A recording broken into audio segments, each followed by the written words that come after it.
Welcome to Travel Secrets with me, Tanya Rose, the podcast sharing wisdom for fellow travellers. Each week, I ask my guests to reveal their 6 travel secrets and the trips and holidays that uncover them.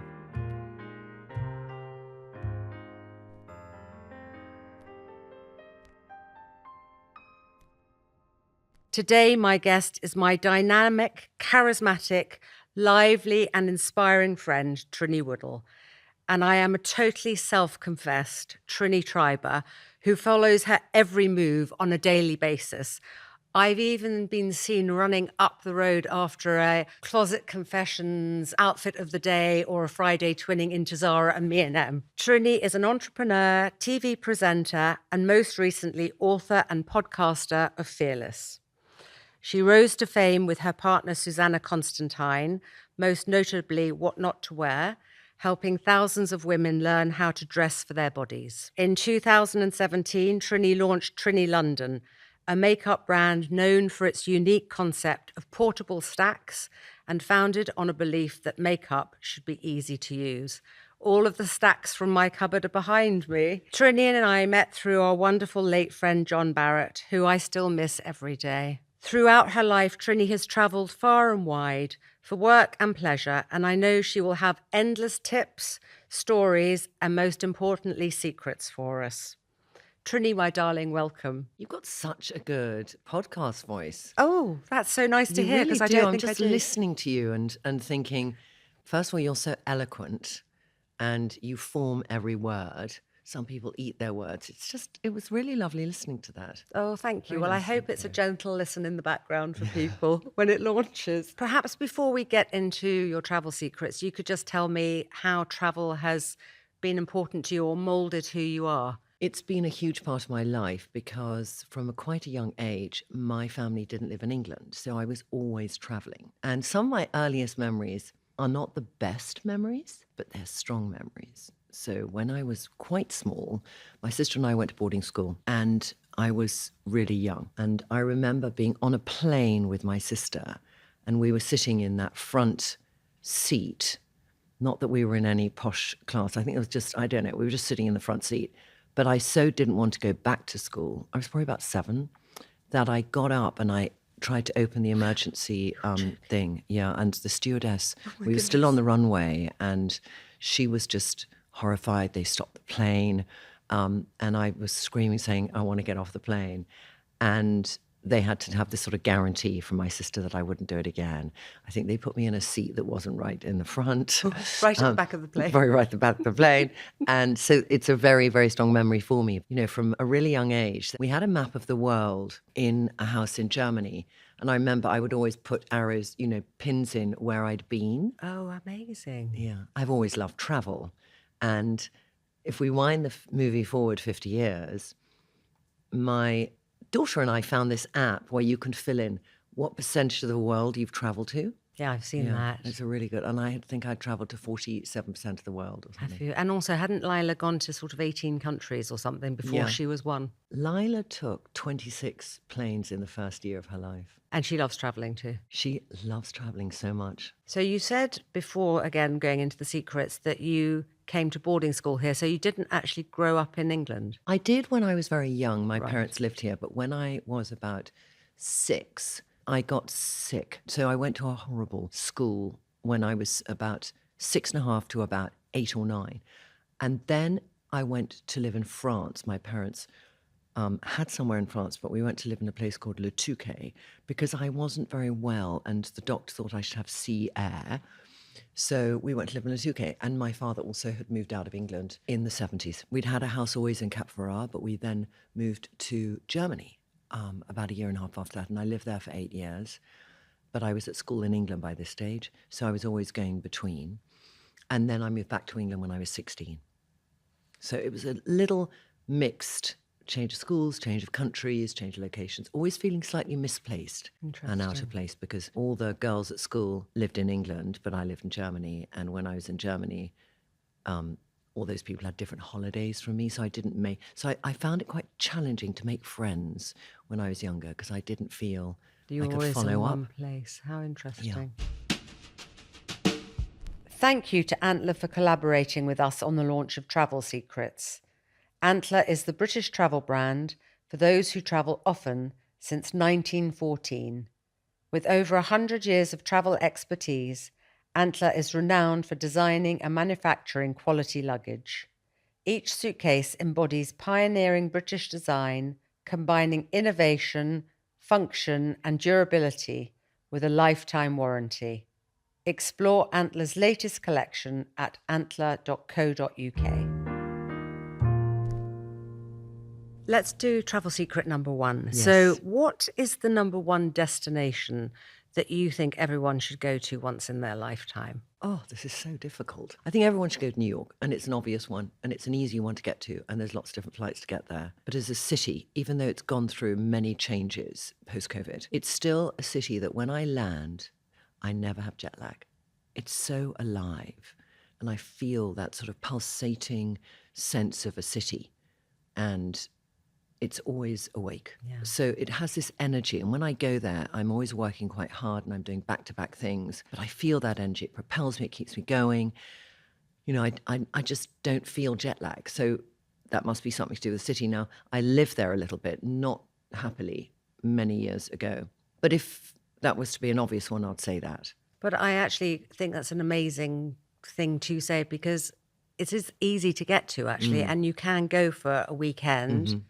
And there is so much to do when you're there. Yeah. And I remember taking my son there when I used to go on business. He's the same age as Lila.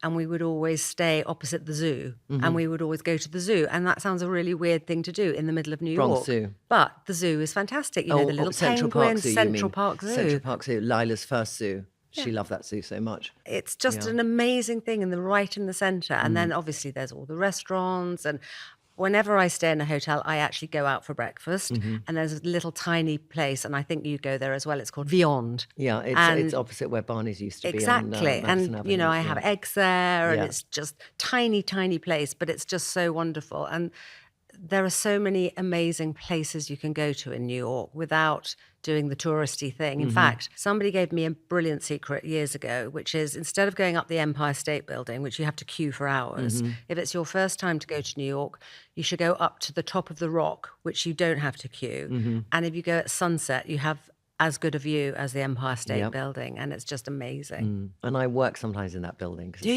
the NBC building, because I do the Today Show when I go. And I always remember that doing that, and when I went up there and having that feeling, because the Empire State Building is tricky, and there's a fast track lane, which you know, I took all my team there once, and I sort of made this big thing that we're going to get fast track lane tickets, and we arrived and there was nobody in the other lane, and my team took the mickey out of me so much. We're in the fast track lane as they sort of ran up, and the empty lane was next door. That's hysterical. They have a very good elevator there in the Empire State Building, that when you go up, you see this whole New York being built, and you see all the workmen who came there and sat on those rafters as they built New York, and it's kind of fab. It really gets you in the is it at the top of the rock or at the Empire going State? up the Empire State Building in that elevator. And it always reminds me of my favourite film, An Affair to Remember, with Cary Grant and Deborah Kerr. You know, when she's meant to meet him at the top. Oh, she does a meeting because she gets a car crash. Oh, dearie me. So let's go on to travel secret number 2. What's the most unexpected experience you've ever had when you've been travelling? I think probably when I went to Syria, and I went in between the Gulf Wars with my sister, and I was doing a piece for Marie Claire, but my sister wanted to go desperately because she read this book called A Scandalous Life, and it was about a woman called Jane Digby, who was one of those very famous early pre-Victorian / Victorian travellers. She was, though, born in the late 1700s, and she married a man, and she had this sort of scandalous divorce because nobody then really got divorced. And she fell in love with a variety of people. She was in Paris and then she went to Athens, but she ends up with a Bedouin Arab in Damascus. And they have this huge love affair. So she's just a woman of adventure. And, you know, if you imagine the late 1700s, early 1800s, going to Syria and things like that, you know, the men were doing these travel journeys, but not so much the women. So my sister, who loves this and wanted to buy the rights to the book and everything, she wanted to follow in her footsteps. So we go to Damascus. At the time, you really felt you were being watched there a bit. We had a driver who was like a state driver. We stayed in a hotel, which is slightly like a state hotel. And I did actually feel we were being followed. And we went to various places which now are not there. We first went to Palmyra in southeast of Syria on the road to Baghdad. And it's this amazing ruin. It's sort of like, it's as good as, if not better than Petra, because at the end of Petra, of that journey where you see the Greek ruins having gone through those caves, it was that feeling, but it was empty and there were hardly any people there, so it was quite mystical. Then we went up Crac de Chevalier, which is the beautiful journey of the Crusaders when they're coming down from Constantinople. And that was an amazing journey. But the most sort of mystical thing that happened to me ever is we go to Aleppo, which now really sadly is totally destroyed. But it was this mystical city. And I remember we went to visit this man who was a friend of my sister's mother-in-law. And he was the kind of man who had met every minor role in Europe. And they'd come to call upon him in Aleppo. So we go inside his house, which is like a Moroccan house in Marrakesh. There's one door in a side street, but it opens to this huge home. And I remember on his piano were all these pictures of these sort of, Princess Michael of Kent type of royals and him with all of them. And then we go down this corridor and there's these amazing sculptures all the way down this corridor, huge sculptures. And when we were in Palmyra, somebody had said, as we were going down this colonnade, there used to be beautiful sculptures here. Anyway, his family had obviously ransacked it many years before, so they were there from Palmyra. I said, what are these? He said, they used to be on top of statues in Palmyra, and I was like, oh my goodness. So anyway, we go to Aleppo. North of Aleppo, there's a church, and it's a church which was probably like 700 AD, very early church. But at this church, we're totally alone. We arrive, it's a church, it's in the middle of nowhere, really run down, and it's built on the square cross. And inside are all the different crosses. There's a Maltese, all those different ones. Gorgeous. And we come out, and there's this man there who looks slightly from another era, slightly like a Greek Orthodox monk. Sort of spiritual. Spiritual, beard, everything. And he spoke perfect English, like nobody spoke. Wow. How extraordinary. Perfect English, sincere. And he starts telling us the history. He takes us back in the church. He tells us the history of all these different crosses and how this was this, every religion coming together, and it was early Christianity, all this, just mystical and amazing. And then he sort of left the church. And then the cab driver came back to pick us up. And we said, we met this amazing man. I said, what are you talking about? There's nobody here. And we said, no, there was this man here. And he told us all this history and everything. And he went, there's nobody ever here. I don't know what you're talking about. So it was very mystical. Extraordinary, but how wonderful. I mean, that really is an unexpected travel tale. Yeah. Did he give you any tips on life and where you should be going in your life? No, he wasn't that kind of, but he told us these amazing stories. And it was stories like you felt he'd been alive then, the way he told them. Oh, I totally believe in that. Absolutely. Oh, yes. I'm a huge believer. How wonderful. Travel secret number 3. What's your most overrated travel experience? Oh, that's a good one. I'm going to have to say it's the last holiday I went on. It was to Tanzania, and there's beautiful aspects to Tanzania, and it's a fantastic place. I booked it really late, and I didn't think. I usually research well, Tanya, where I'm going. You know so much being in the industry, but I didn't know that because we started with Serengeti, northwest, south of Masai Mara, with a really nice travel group who booked it, but they booked us only what was available. Getting there was forever. Yeah, you took about 3 planes and boats and they trains, told us it was a direct flight that was just for us, and it was sort of stop for fuel, for people, for everything, like in 3 locations. But first of all, the grass was so long, you literally saw the elephant's ear. So that taking my stepson and daughter and my friends to see the animals, we saw hardly any. And if it wasn't for the incredible eyes of the lovely guide who took us around, who saw literally the sort of a centimetre of a cheetah tail at 500 yards, that was the highlight. Seeing a cheetah sitting in a bush was the highlight of the animal situation. There were some nice elephants, but so that I hadn't expected. And I love not the acacia trees. What are those trees called? So beautiful trees. They're so beautiful. The trees I loved, and having a picnic. That was all wonderful. And then we go to Zanzibar. And I think Zanzibar, to me, I sort of felt mystical, tons of history. It's going to be incredible. And this is an interesting thing. Does one stay in the cool boutique hotel, or does one stay in the efficient hotel with aircon and food that won't poison you? There's that kind of, what do you do? So the cool hotel is the Spice Hotel, but no aircon, delicious food on the top floor, incredible. If you ever get to Zanzibar, you have to go to the Spice Hotel on the top floor, and the most unbelievable food. But the rest of the hotel have tons of mosquito bites and very hot and steamy. We stayed at the Four Seasons. It was on the sea, but then when we went out, it's a Muslim country and 90% of the people on the public beach were men. So you didn't feel comfortable as a woman to go and swim. And none of the women obviously were swimming. So that you couldn't do that there. So you felt constrained. There you are on this island and yet feeling like you're in a corporate hotel, a little bit of that. So I was slightly saddened. But our best day, I have to just give the good and bad of it. Yes, of course. Is we went up and there's 3 main islands. I always think Zanzibar is one island, but there's another 2 islands. And the final island is an island which is very, very religious. And you're not really supposed to land there. But we went up on a boat, and this man who was a cook as well, he took us out on his catamaran. He cooked the most delicious food on this little barbecue. It was fantastic. Yeah. And he was such an interesting man. He told us the history, and he made me fall in love with the sea of Zanzibar and everything around it. Myself and Sandy, who grew up in the Caribbean, is a huge shell collector. So we went on the beach, and there were the most beautiful little shells, because nobody landed there. And it's very rare to go on a beach and still find amazing shells. We weren't taking big shells because they should stay in their environment, but little delicate, not sand dollars, but other shells. I mean, Zandy, because she is a scientist, she just knew the name of every single shell. I was just mesmerized by her knowledge. Fabulous. Like there were 10 different types, and she was like, this is this. I was like, and just to walk along a deserted beach, find amazing shells, know that you're the only person on that tip of that island. That was my best part of going to Tanzania. That's really interesting. Very, very interesting. How lovely to go on a beach where nobody else has been. Yeah, incredible. Just incredible. Lovely. Let's do travel secret number 4. Now, food and drink is obviously so important to everyone, wherever we go, and hospitality.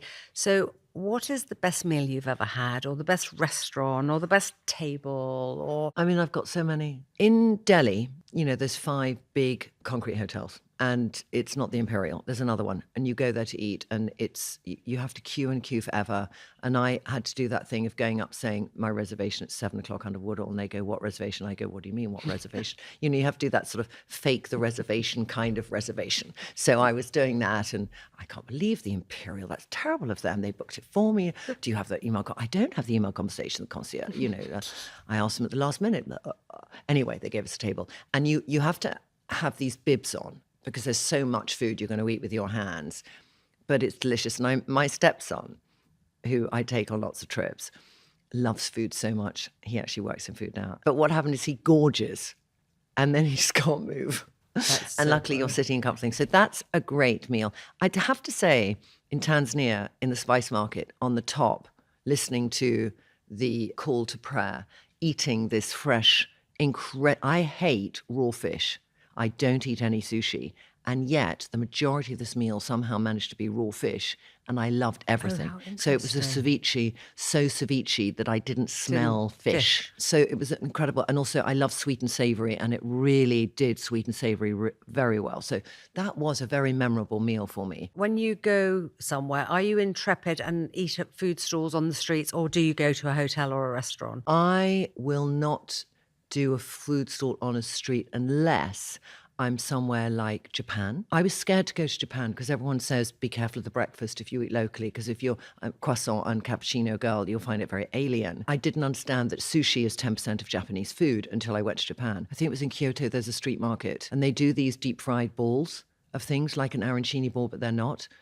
And because I know as people they are profoundly hygienic, I would do any street stall in Japan. Now in India, and I have lots of Indian friends, and those tourists see that lovely sort of juice being made.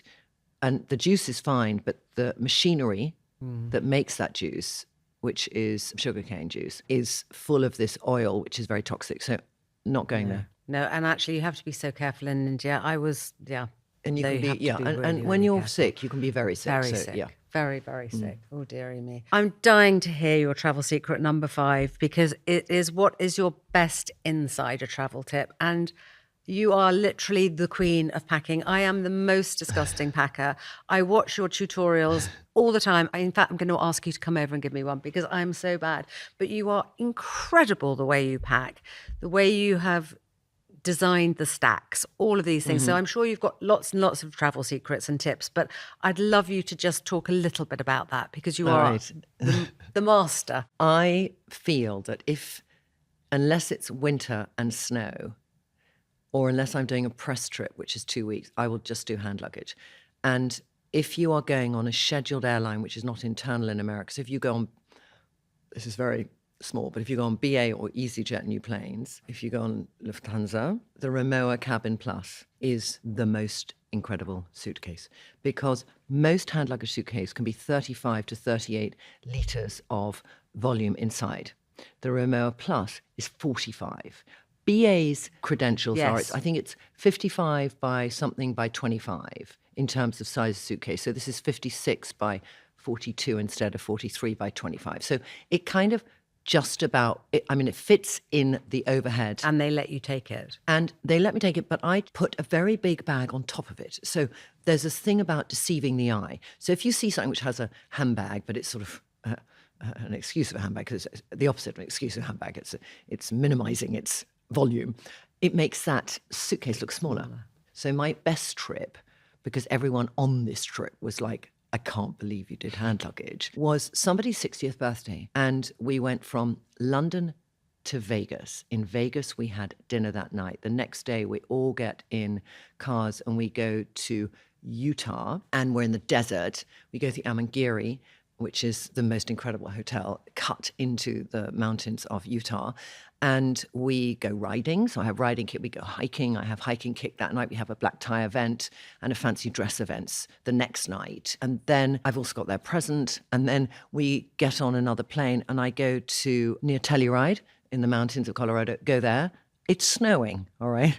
And we do 2 days there. And then I come home. And you had all that in hand luggage? So hiking boots, black tie shoes, 2 fancy dresses. So that was probably my greatest achievement in terms of, and the thing is, what was quite funny is everyone was in this journey. We were taking buses and then we were on planes and everyone was like, "Where's your?" And I've got my luggage with me. I have this very good girlfriend, and both her and I, over the years, have bought some similar clothes and clothes that we love and cherish. So whenever she travels, she has this sort of system by which she'll wrap up those dresses that are irreplaceable, and they always go in hand luggage. So when I go on a long trip, where like Australia I go to a lot, and I'm doing 3 events a day, so I sort of actually need 34 outfits. I have to wrap and put in hand luggage things that I could never get again, replace. Or in no way could replace, or are so precious to me.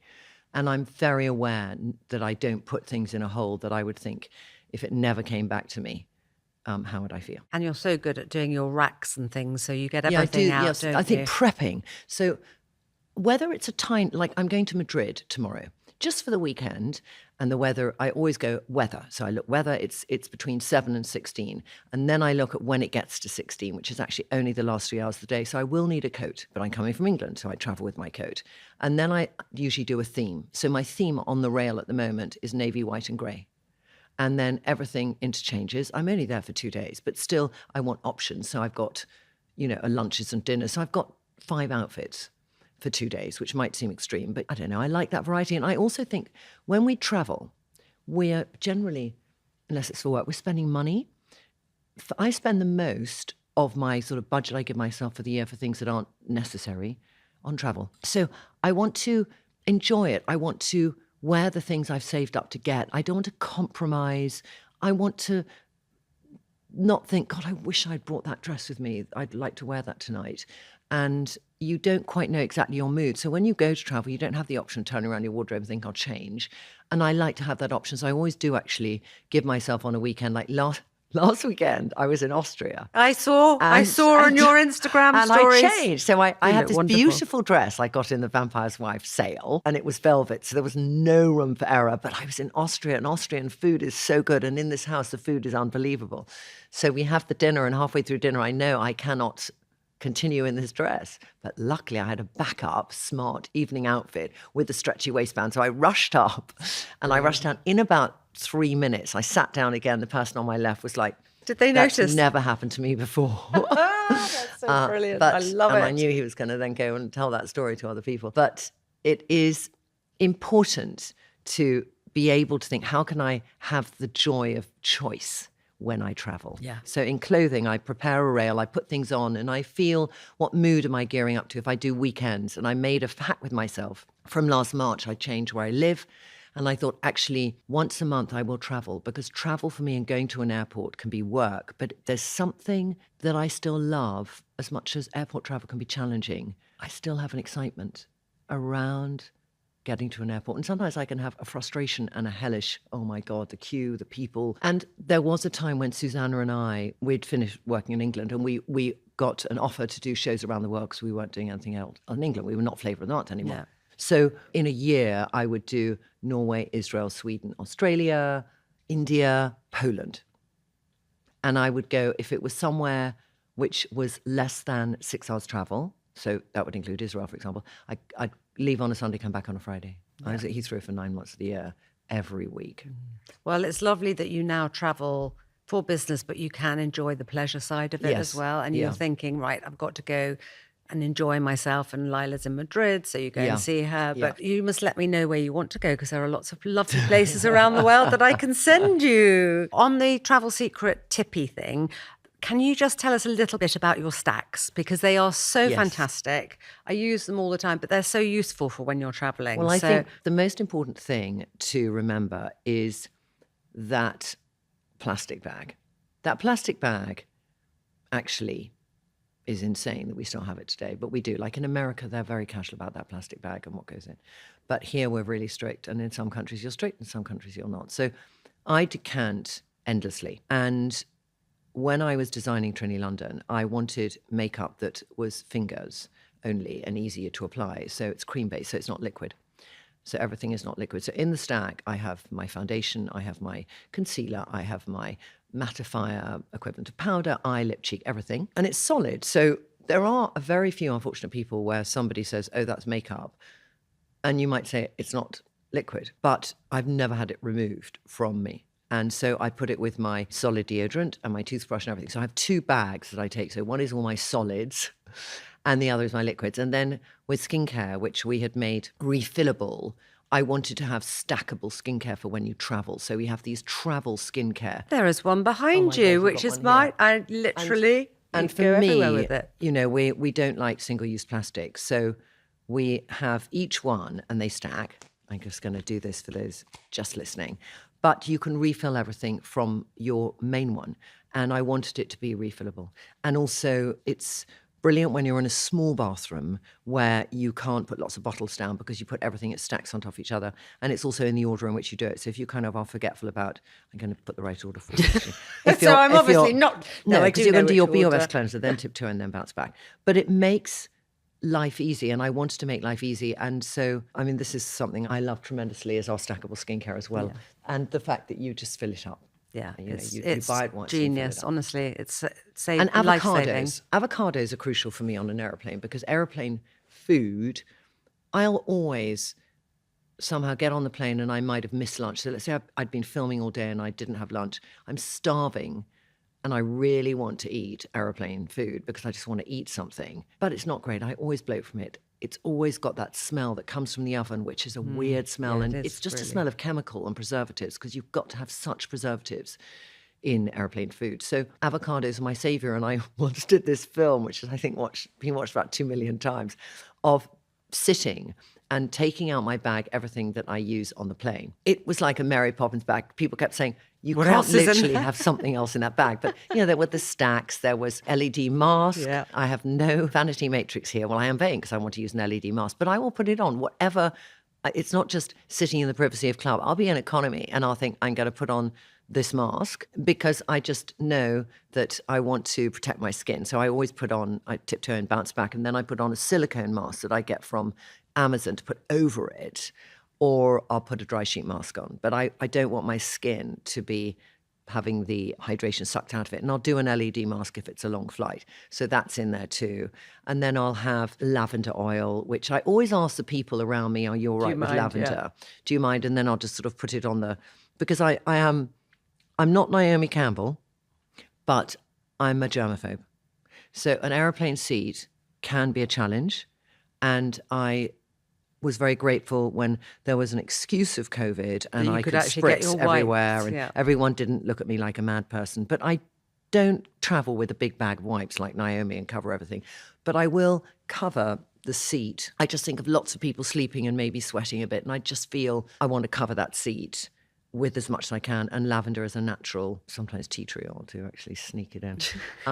And I just want that good smell when I travel. So travel secret number 6. Mm-hmm. What is a holiday or a memory of a trip that's still poignant with you now? I share with my sister a house in the mountains in France, about an hour south of Geneva. And in this village called Samoëns, there's this beautiful mountain called the Kyoto, which when you open our chalet, you see this mountain. And my dad and my mum lived there before they died. And my dad would always say, I'm going to climb the Kyoto, I'm going to climb the Kyoto. And he never, before he died, climbed the Kyoto. But he'd always, that was my dad, I'm going to do this. And so when we had buried him, we took some of the ashes, because we put him to sleep in a church in London. My sister, brother and I said, we will climb that mountain and spread his ashes. So we one day went with James, who is a really good friend of ours who is a mountain guide. And we walked up, quite a stiff, 5-hour walk, up to the top of this mountain. And as we were going to the top of the mountain, and we had his ashes in the backpack, and we sat at the top, and we drank a little toast to him with his favorite drink, and, had a picture of him there. It was very poignant. And we then got the ashes and we threw them off the mountain. Now, a lot of the time people do this, the ashes come back. You get the back wind and you've got dad in your hair. All right. But we threw these ashes and they went into this cloud, like you saw them going, and then out of the cloud came a dove. And we were kind of so shocked. And this dove came out and looked at my sister, brother and I, and then went off. And it was the most amazing thing we all felt. And you always see what you want to see, but we really felt my dad's here.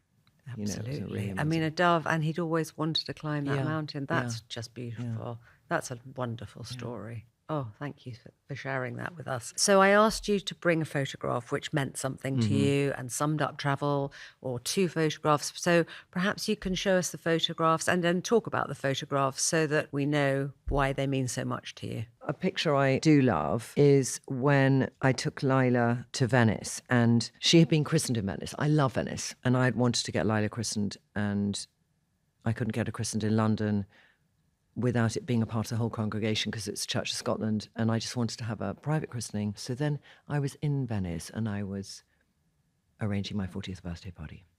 And I'm with Johnny, her dad, and I say, look, should we just think about getting Lila christened here? So he said, why not? We could combine it. It just seemed so perfect. So I called up this English church and I got the parsonage, and this woman answers the phone. She goes, hello. I go, hello, is that the Reverend, this man's name? Is his wife here? Can I help you? And I go, I wonder if you could, because I want to get my daughter christened in your church in Venice. Do you live in Venice? No, I don't live in Venice. Do you have any connection to Venice? I go, well, I came here a lot as a child and it has good memories for me. So you have no connection to Venice? I go, well, I've been here about 30 times, but, apart from that, no. Well, I'll have to speak to my husband. One moment. Hello. Hello. Yes, my wife explained it to me. You have to have some connection to Venice. I go, I so want to. What's your name? It's Trinny. Trinny from the telly. I go, yes, it is.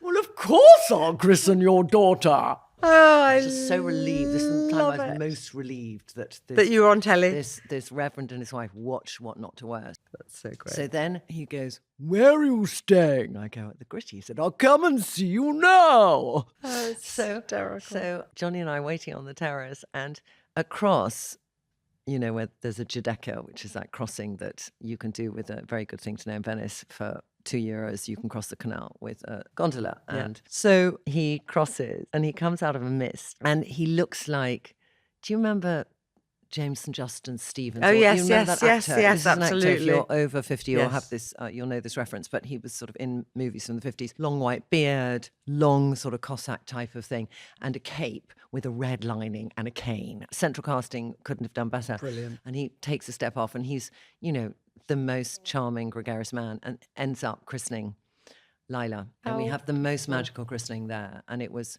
a very special moment because the church, it's a small little church just after Academia, before the Rialto. And when she was being christened and I was just about to walk down, this ray of light came through the church and it just hit Lila, and everyone in the congregation was like, wow. And because she was this miracle child. I'd had a lot of IVFs and lost some babies. And so it was very memorable. I realized after this sort of long journey, I was a mother. And it was a joyous christening. Everyone loved this christening because it was not where I lived. And yet somehow there managed to be about 15 kids around the Baptist, you know, when we were having a christening, because I had friends there who were staying with friends who had kids, and I had 1 or 2 friends who had kids. And so you want children at a christening. You know, you want that feeling of celebrating a child. And then we all went out and took gondolas down and had a lunch somewhere. It was the whole weekend was incredible. So any image from that is special, but I do have an image. So Johnny and I are in Venice and we're doing the recce for the christening. And I am bursting with milk from Lila. I breastfed her for about a year. So I have that machine which goes, and we're on this water taxi and I'm putting it inside my winter coat and then it's so full. And I remember just pouring all this milk into the Grand Canal as we went down. It was just, I never forget this memory. Hilarious. You are And it's a very happy time in my life. I mean, I have very happy times, lots of times, but it was a particularly joyous time. Lots to celebrate. Well, thank you so much for sharing your amazing secrets with us. It's been as delightful as I knew it would be, and I'm definitely coming over for a packing tip session with you. I love a good pack up. Thank you, Trinny. Thank you for having me.